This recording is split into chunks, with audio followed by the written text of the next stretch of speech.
బైరెడ్డి సిద్ధార్థరెడ్డి కోసం వైఎస్ఆర్సీపీ అధినేత ఆ వైసీపీ ఎమ్మెల్యేకు భారీ షాక్ ఇవ్వబోతున్నారా?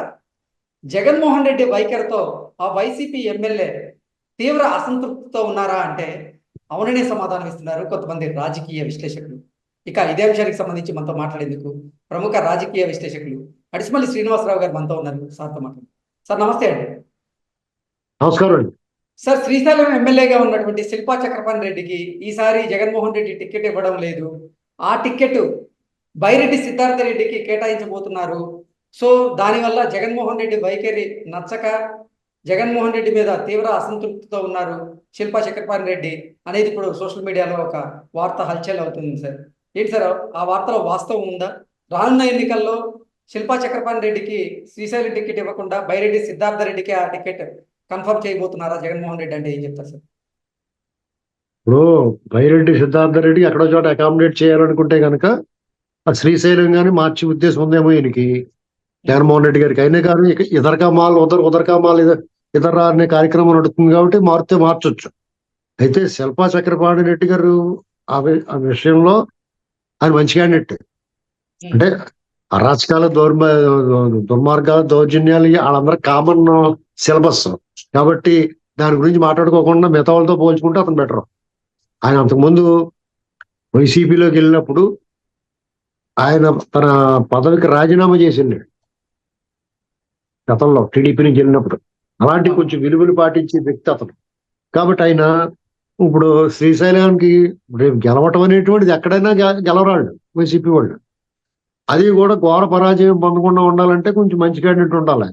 ఈయనుంటే ఘోర పరాజయము పరాభవం తప్పుతుంది. ఇప్పుడు సిద్ధార్థ రెడ్డి గారికి ఇచ్చేయటం ఆయన కర్నూలు జిల్లా కాబట్టి అనుకుంటే అది సోషల్ మీడియాలో పాపులర్ అయితే గ్రౌండ్ లో వాళ్ళకి ఏం పని జరుగుతాడు. శిల్పా ఫ్యామిలీకి ఒక క్రెడిబిలిటీ ఉంది, అలాగే బైరెడ్డి ఫ్యామిలీ క్రెడిబిలిటీ ఉంది. కానీ బైరెడ్డి రాజశేఖర రెడ్డి గారికి ఉన్న ఇది ఈ కుర్రోడు కాబట్టి సోషల్ మీడియాలో ఫాలోయింగ్ ఉంటే ఉండొచ్చు, కానీ గ్రౌండ్ లో అంత ఫాలోయింగ్ ఉంటుందని నేను అనుకుంటున్నాను. ఏమన్నా శిల్పా వాళ్ళు కాదని ఈయనకి ఇస్తే కనుక దెబ్బైపోతారు, అందులో నో డౌట్. పైగా వీళ్ళు ఎదురు తిరిగితే కనుక నంద్యాల ఇవన్నీ కూడా ఆళ్ళగడ్డ నంద్యాల ఇవన్నీ దొప్పేస్తాయి. అది ప్రమాదం వాళ్ళతోటి, అది చూసుకోవాలండి. ఓకే, బుడ్డా శేషారెడ్డి గారు కూడా ఆ రేస్ లో ఉన్నారు. ఒకవేళ శిల్పా చక్రపాణి రెడ్డికి గనక ఆ టికెట్ ఇవ్వకపోతే బుడ్డా శేషారెడ్డి గారికి కానీ లేదా బైరెడ్డి సిద్ధార్థ రెడ్డికి కానీ వీళ్ళిద్దరిలో ఎవరో ఒకరికి ఇచ్చే అవకాశం ఉందంటూ కూడా ఒక వార్త సోషల్ మీడియాలో చక్కర్లు కొడుతుంది. అలాగే బుడ్డా శేషారెడ్డి కూడా అక్కడ తన కార్యాలయాన్ని ఏర్పాటు చేయాలనే ఉద్దేశంతో ఆయన తిరుగుతూ ఉన్నారంటూ కూడా ఒక వార్త సోషల్ మీడియాలో చక్కర్లు కొడుతుంది. ఈ నేపథ్యంలో బుడ్డా శేషారెడ్డికి ఆ సీట్ ఇచ్చే అవకాశం ఉందా, లేదంటే బైరెడ్డి సిద్ధార్థ రెడ్డికి ఇచ్చే అవకాశం ఉందా? ఇప్పుడు బుడ్డా ఫ్యామిలీ నుంచి బుడ్డా రాజశేఖర రెడ్డి గారు ఉన్నాడు అక్కడ శ్రీశైలానికి, తెలుగుదేశం పార్టీ తరఫున. ఆయన చాలా ఓపెన్ గా మాట్లాడుతూ అవుట్ స్పోకెన్. ఆయన కొంచెం స్ట్రాంగ్ క్యాండిడేటే. దురదృష్టవశాత్తు ఓడిపోడు, కానీ మామూలుగా అయితే చాలా వాళ్ళ ఫ్యామిలీ అంతా కూడా టీడీపీలో చాలా చరిత్ర ఉన్నవాళ్ళు. రాజకీయంగా పొలిటికల్ గా వాళ్ళ బ్యాక్గ్రౌండ్ ఉంది, వాళ్ళ కొన్ని ప్రాణాలు త్యాగాలు కూడా ఉన్నాయి వాళ్ళ ఫ్యామిలీలో. కాబట్టి ఈసారి ఆయనకి కలిసి వస్తే అంశం ఏంటంటే తెలుగుదేశం పార్టీకి ఫేవర్ గా ఉంది వాతావరణం, అలాగే ఆ రాజశేఖర రెడ్డి గారి మీద సింపతి ఉంటుంది. ఇవన్నీ కలిపి ఆయన అడ్వాంటేజ్ ఉంది. అందుకనే బుడ్డా శేషారెడ్డి గారికి అతను ఏమన్నా ఇలా మార్చొచ్చు ఆ కోణంలో. వాళ్ళు ఏమన్నా ఆయనకి ఇవ్వచ్చేమో సీటు, కానీ ఏం చేసినా కానీ ఈ బుడ్డా రాజశేఖర రెడ్డి గారు ఈయనకే పని జరుగుద్ది డెఫినెట్ గా. శ్రీశైలం ఈసారి ఈయన గెలవ. మొన్న నేను అటు పక్క నుంచి కొంతమంది మా మిత్రులు కనిపిస్తే వాతావరణం ఎలా ఉందంటే ఆయన పని బాగుంది, ఆయనే వచ్చేలా ఉన్నాడని చెప్తున్నారు బుడ్డా రాజశేఖర రెడ్డి గారు. కాబట్టి ఇవన్నీ చూసుకోవాలి. చక్రపాణి గారు కూడా వైసీపీకి చాలా మంచి క్యాండిడేట్. ఆయన మారుతాడని అనుకోవట్లేదు. ఒకవేళ మారిస్తే వాళ్ళు గొయ్యోళ్ళు తవ్వుకున్నట్టే, అందులో అనుమానం లేదండి. అసలు మార్చే పరిస్థితి ఉంటుందా ఏమండి? మార్చే పరిస్థితి సాధారణంగా వాళ్ళు జోలికి వెళ్ళరండి. వాళ్ళకంటే అంతకన్నా పెద్ద పదవి, ఒకవేళ ఎంపీ స్థానం ఇస్తాం, ఇలాంటి ఏదైనా మార్పులు ఉంటాయేమో చూడాలి. అయితే వాళ్ళు ఒప్పుకునే రకం కాదండి, అంత తేలిగ్గా వాళ్ళు చిన్న చితకోళ్ళేం కాదు. ఒకవేళ వాళ్ళు మార్చే పరిస్థితి వస్తే వాళ్ళు మొత్తానికి మాకు వద్దని చెప్పేసి పోతారు, వదిలేస్తారు. పైగా రాష్ట్రంలో అధికారంలోకి వచ్చిన పరిస్థితి లేదు కాబట్టి వాళ్ళు డెఫినెట్ గా తిరుగుబాటు బావట ఎగరేస్తారు. వాళ్ళు తట్టుకోవడం కష్టం అక్కడ. వాళ్ళు కానీ ఆ పార్టీ నుంచి పోయినంటే వాళ్ళు దెబ్బైపోతారు. 4-5 నియోజకవర్గాల్లో చూపిస్తుంది ప్రభావం. వాళ్ళ ప్రభావం 4-5 నియోజకవర్గాల్లో ఉంటుంది. ఓకే. శిల్పా ఫ్యామిలీ. ఉమ్. సార్ ఇప్పటికే కాబట్టి కర్నూలు వాళ్ళు జిల్లాలో కర్నూలు జిల్లాలో జగన్మోహన్ రెడ్డికి ఒక్కొక్క నేత కూడా షాకుల మీద షాకులు ఇస్తూ వస్తున్నారు.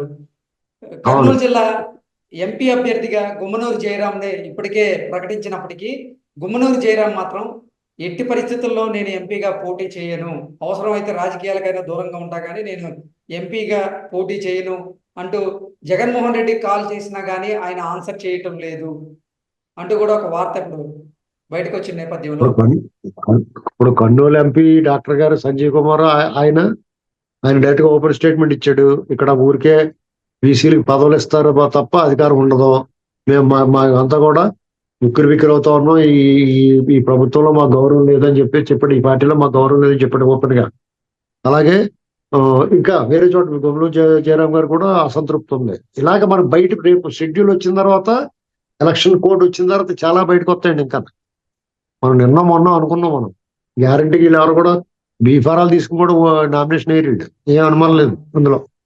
ఖచ్చితంగా ఇది జరిగే పనే వాళ్ళు. ఎందుకంటే రేపు ఎవరైనా రాజకీయంలో ఔత్సాహికులు ఉంటారు. అంటే ఏదో రాజకీయ పార్టీ తరపున ఎమ్మెల్యేగాను ఎంపీగాను కంటెస్ట్ చేయాలనేటువంటి కుతూహలం, కోరిక, కుతి ఉన్న వాళ్ళు ఉంటారు. వాళ్ళు వాళ్ళు దొరుకుతారు. కానీ ఒక స్టేచర్ ఉన్న నాయకుడు, పోటీ పడగలిగిన వాడు, ప్రజల్లో బలం ఉన్న వాళ్ళు, ప్రజల్లో తిరిగిన వాళ్ళు కావాలంటే కష్టం.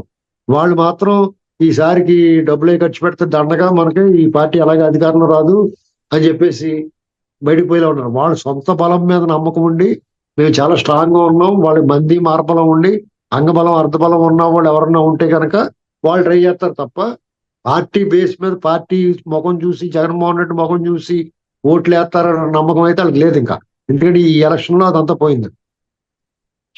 కాబట్టి వాళ్ళు ఎవరన్నా టికెట్ ఎవరన్నా పెద్ద బాధపడరు, వాళ్ళు పక్క తప్పుకుంటారు. వాళ్ళు ఏంటంటే సాధారణంగా ఏం ఆలోచిస్తారంటే రాజకీయాల్లో పార్టీ గెలిచినా ఓడినా పోటీ చేయాలనుకుంటారు. పోటీ చేయకపోతే వాళ్ళ క్యాడరు, వాళ్ళ వర్గం నిరాశకు గురవుతారు. వాళ్ళందరూ మళ్ళీ డీయాక్టివేట్ అయిపోతారు. వాళ్ళందరూ యాక్టివేషన్ లో ఉంచుకోవాలి కాబట్టి గెలిచినా ఓడినా కానీ వాళ్ళు ఆ రంగంలో ఉంటారు. అంతే, దానికోసమే తప్ప వాళ్ళకి ముందే తెలుస్తుందండి. ఓడిపోతామని తెలిసిన డబ్బులే ఖర్చు పెడుతుంది, తగ్గిస్తారు. గెలుపు దగ్గరలో ఉన్నాం అనుకుంటే హోరాహోరీగా పోటీ ఉంది, పని జరుగుద్ది అనుకుంటే ఖర్చు పెడతారు అంతే. లేదంటే డబ్బులు కూడా తీరు. ఇలా జరుగుద్దండి అంతా.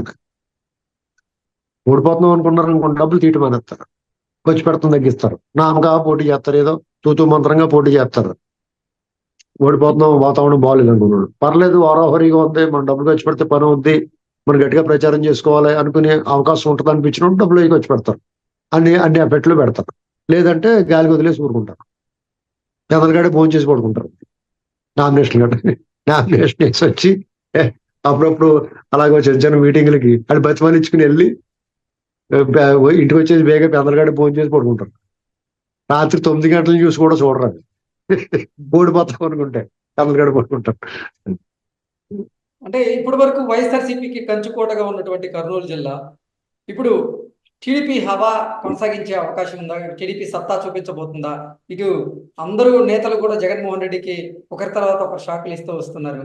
అలాగే ఇప్పుడు శ్రీశైలంకి సంబంధించినటువంటి ఇష్యూ కూడా జగన్మోహన్ రెడ్డికి తలనొప్పిగా మారే అవకాశం కనపడుతూ ఉంది. దీన్ని ఎలా చూడొచ్చు సార్? ఇప్పుడు ఎవరికి ఎవరు ఏ ప్రాంతం కంచుకోటలుగా ఉండవండి. కొన్నాళ్ళు నడుస్తుంది కదా, తర్వాత అది మారుతుంది. ఇప్పుడు రాజకీయం కదా, ప్రజల అభిప్రాయం మాట డైనమిక్ గా ఉంటాయి. ఇప్పుడు ఒకప్పుడు ఆత్మకూరు కాన్స్టిట్యున్సీ అది, తర్వాత శ్రీశైలం కింద మారింది 2009 తర్వాత. ఆత్మకూరు కింద ఉన్నప్పుడు రాజశేఖర రెడ్డి గారు ఏం చేయడంటే ఆయనకి రీఆర్గనైజేషన్, నియోజకవర్గాల పునర్విభజన ఆయన హయాంలో వచ్చింది. టీడీపీ హయాంలో వచ్చినప్పుడు ఏమో వాళ్ళు కళ్ళు మూసుకుని ఇప్పుడు వద్దులే అన్నారు. మళ్ళీ మనమే గెలుస్తాం కదా చూసుకోవచ్చు అన్న తోలు తీరింది 2009కి వచ్చి. అంతకుముందు ఎలా ఉండేది అనుకుంటారు? టీడీపీకి ఈ 294 నియోజకవర్గాల్లో అసలు ఒక్కసారి కూడా ఓడిపోయిన నియోజకవర్గాలు 2004 వరకు 45 ఉండేయండి. అవుట్ ఆఫ్ 294 45 కాన్స్టిట్యున్సీల్లో కంచుకోట అంటే అది టీడీపీకి. అంటే అందులో పార్టీ అధికారంలోకి వచ్చిందా రాలేదా సమస్య లేదు, గెలవటమే వాళ్ళకి. 89లో పార్టీ ఓడిపోయినా కానీ గెలిచారు 45 నియోజకవర్గాల్లో. అలాంటి దాన్ని రాజశేఖర రెడ్డి గారు ఏం చేశాడు? 2009లో ఆయన సీఎం అవగానే అవకాశం వచ్చింది. 2004లో సీఎం అవగానే ఈ పునర్విభజన వచ్చింది. అప్పుడు టీడీపీ మండలాలు గట్టిగా ఉన్నాయేమో, పక్కకి జరిపేసి ఇలాగా ఆ స్ట్రాంగ్ హోల్డ్ ఉన్న చోట దాన్ని చెల్లాచెదురు చేసేసాడు. నియోజకవర్గాలు పునర్విభజన అయిపోయిన తర్వాత అటు ఇటు మార్చేసి కాంగ్రెస్ బలం ఉన్న కాడికి టీడీపీ బలం ఉన్న దాన్ని పలసం చేసి ఆ మండలాన్ని మార్చేసి ఈ మండలాన్ని అందులో వేసి కొన్ని ఎస్సీ నియోజకవర్గాలు చేసేసి ఇలా చేసేసాడు ఆయన. చెల్లాచెదురు అయిపోయింది. దాంతో వాళ్ళు బలహీనపడ్డారు. అలా కర్నూలులో పట్టు సాధించాడు. కానీ మామూలుగా అయితే టీడీపీ చాలా స్ట్రాంగ్ హోల్డ్ ఉండేది. ఈ రాష్ట్రంలో అన్ని చోట్ల కూడా చాలా బలమైన నియోజకవర్గాలు ఉన్నాయి టీడీపీకి. 45 నియోజకవర్గాలు మొత్తం రాష్ట్రం అంతా అప్పట్లో ఉమ్మడి రాష్ట్రంలో. దాన్ని రేపు మళ్ళీ టీడీపీకి అవకాశం వస్తుంది. రేపు 175లో మళ్ళీ అలా మళ్ళీ తిరిగి ప్యాక్ కలిపినట్టు కలిపేసి మళ్ళీ దాన్ని చేసుకోవాలి. చేసుకోకపోతే దెబ్బైపోతారు. ఇప్పుడు అంతా కూడా వీళ్ళదే ప్రజలకైనా చేసి గెలుద్దాం అన్న కుట్రలు కదండి. దొంగ ఓట్లు, ఈ నియోజకవర్గం అటు ఇటు కలిపేయడం, ఇలాంటి పనులే వీళ్ళు చేసి అన్ని. అది పులివెందులు మాత్రం ఎవడ కదపలేదు చూసుకోండి. వాళ్ళు ఏం కలుపుకోలేదు, అలా ఉండించుకున్నట్టు. ఈ తెలుగుదేశం బలంగా ఉన్న చోట మాత్రం అటు ఇటు కలిపేసాడు.